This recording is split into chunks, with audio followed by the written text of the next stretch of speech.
우리 한국 소비자 플랫폼에 여러분들 이미 이 문을 열고 들어오는 순간 이 플랫폼에 접속이 되셨습니다.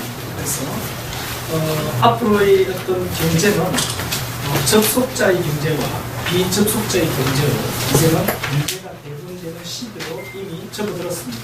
그래서 우리 한국 소비자 플랫폼이 지금까지 준비해오고 추구해오는 과정이 무엇보다 우리 사회가 지금까지 산업사회를 거쳐오면서 놀라운 성장을 했습니다. 우리 사회도 분야별로 많은 발전을 했습니다. 그러다 보니까 의식주 문제가 해결되어 왔고, 이런 의식적 문제가 해결되면서 우리가 정치 민주화는 상당히 많이 이루어졌습니다.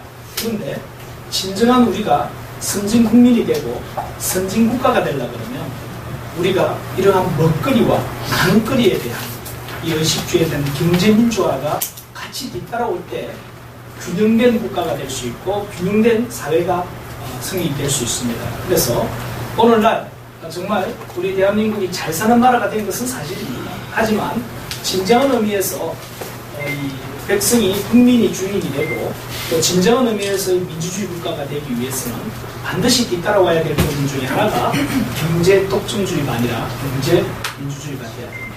그래서 이러한 경제 민주주의는 위로부터 100% 주는 개념이 아니라 정말 아래로부터 공감대를 형성하고 가야 됩니다.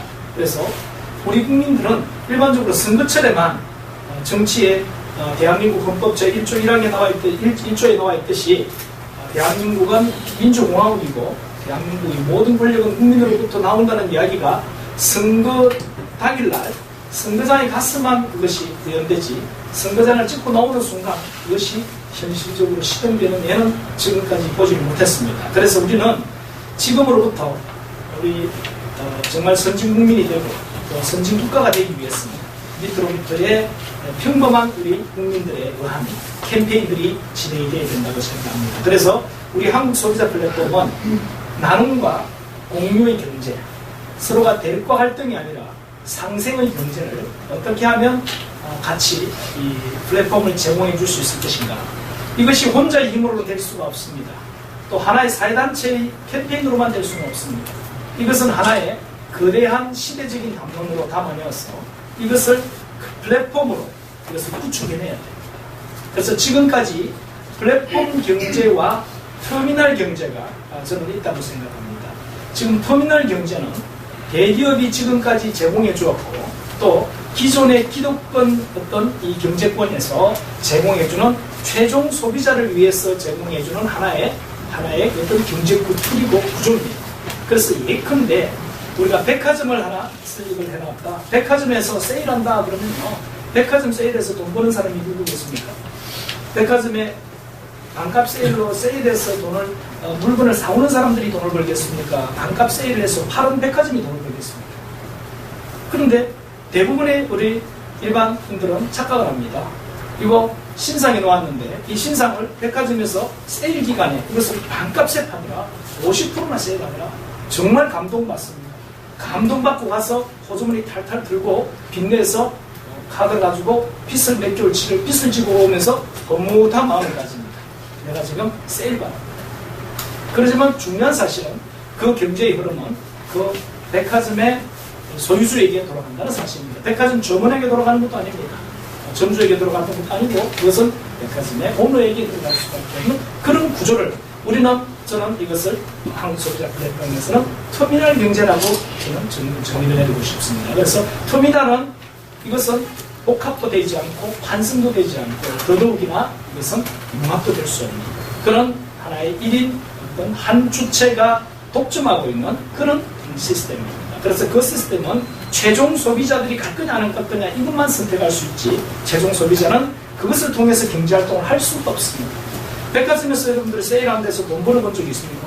마트에서 여러분들이 원 플러스 원 하는 데서 돈 벌어본 적이 있습니까? 돈만 쓱 사는 사실입니다. 그래서 한 개 살 거 두 개 산다는 겁니다.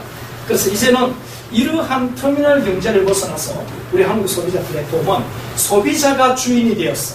이제는 하나의 멋진 플랫폼을 구축하자 이겁니다. 그래서 이 플랫폼의 속성은 터미널의 속성과는 확인이 됩니다. 플랫폼이라는 것은 전제가 뭐냐니까 정류장입니다.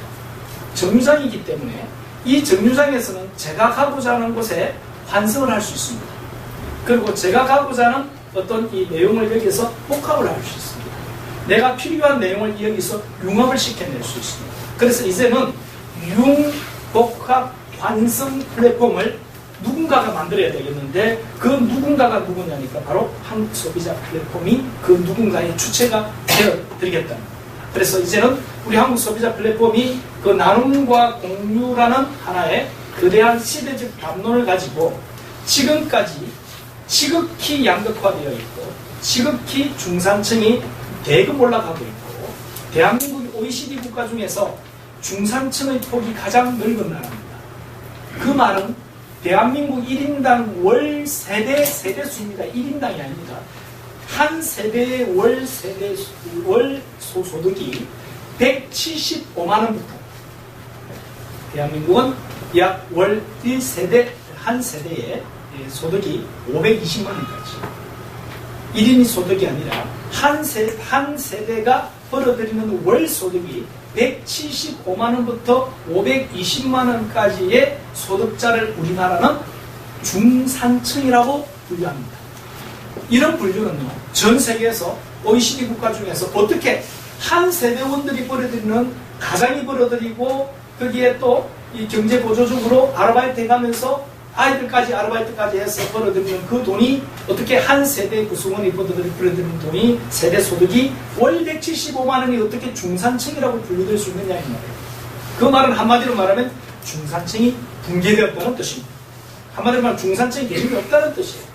대한민국은 지금 현재까지는 허리띠 졸라매고 열심히 해서 머릿고개 넘었고 우리가 의식주 문제 해결됐고 너나 할 것 없이 열몇 평 집에서 20몇 평 집으로 20몇 평 집에서 30몇 평 집으로 지금 집들을 가지고 있습니다. 그것도 많은 빚을 또 안고 다니고 있습니다. 그런데 그 집들을 우리가 소유하는 과정에 돈은 누가 벌었습니까? 돈은 집 산 사람들이 돈을 벌었습니다. 지금 분양을 받아서 살고 있는 사람들이 돈을 벌었습니다. 그분들이 돈 번 것은 그야말로 경제 규모로 따져봤을 때는 극히 미미한 부분입니다. 누가 돈을 벌었느냐? 그 집을 지어서 판 업체가 돈을 벌었어요. 그 집을 판 그룹이 돈을 벌었어요. 그 집을 만들어서 판 그러한 대기업이 돈을 벌었지 여기 입주한 사람들이 돈을 버는 것은 아니다는 거예요. 입주한 사람들은 자기들만의 경제권으로 따지고는 175만 원 경제권과 같은 개념입니다. 그러한 어떤 개미들의 어떤 움직임과는 달리 하나의 거대한 터미널을 지금까지 가지고 있었던 것은 우리가 지금까지 아파트를 사고 싶으면요. 우리 아파트를 살고 싶으면 그렇게 합니다. 모 대기업에서 아파트를 지어서 건설해서 여기를 터미널을 딱 하나 만듭니다. 어디 터미널 아파트를 딱 만들어놓으면요. 개미 군단들이 거기 가서 터미널에 그냥 팔 거냐 말 거냐 그것만 선택합니다. 이거를 분양 받을 거냐 말 거냐 이것만 선택하지 거기에 대해서 그 어떤 의사도 반영이 될 수가 없습니다. 왜 분양가가 이래 높습니까? 원가 공개해달라 하더라도 그거는 개미들이 감히 어디다가 대놓고 터미널에 대놓고 그런 이야기를 하는 거예요. 우리 강남 터미널에 갔는데 왜 여기서 예를 들면 진천 가는 게 없습니까? 라고 터미널에 가서 빗게 뚫고 진천 가는 버스 내놔라고 대모를 하더라도 24시간 시위를 하더라도 진천 가는 버스는 없어요. 왜? 강남 터미널에서는 진천 가는 게 없어요. 강남 터미널은 자기들이 공급해주는 코스로만 탈 거냐 말 거냐 그것만 결정해야지 거기서 다른 코스를 내놔라 말할 수도 없고 다른 데서 환승하자 이야기도 할 수도 없는 그런 시스템. 이것이 지금까지 우리 사회가 가지고 있었던 훌륭하게 대한민국을 오늘날 24,000불 국가로 만들어낸 그러한 산업의 동력이 되었던 대기업의 어떤 경제력. 이 부분은 칭찬받아 마땅한 겁니다. 하지만 지금부터는 이것이 칭찬의 대상이 아니라 이제부터는 다시 한번 심각하게 이 부분을 다시 재검토해서 누구를 위한 경제인가? 앞으로 누구와 함께 할 경제인가? 그럼 우리 다음 세대에는 어떠한 경제 모델을 넘겨줘야 할 것인가? 하는 데 대한 시대적인 고민들을 이제는 하지 않을 수 없는 단계에 이르렀습니다. 그래서 이제 한국 소비자 플랫폼이 추구하고자 하는 그 방향이 이제는 나눔과 공유이고 따뜻한 자본주의를 우리가 같이 한번 만들어 보는데 누가 만들어 줄 수가 없습니다. S그룹이 만들어 줄 수가 있고 L그룹이 만들어 줄 수가 없습니다. 누가 만들어야 되느냐? 그 주인인 우리가 만들어야 됩니다. 그래서 이제는 국민은 여러 가지 형태의 이 신분을 가지고 있습니다. 특히 그 중에서 국민이 정치적으로 말하면 이 정치권에 대해서는 피치자의 지위를 가지고 있고, 통치의 대상이 지위를 가지고 있고, 기업에 대해서는 기업이 공급자라면 국민은 소비자의 지위를 가지고 있습니다.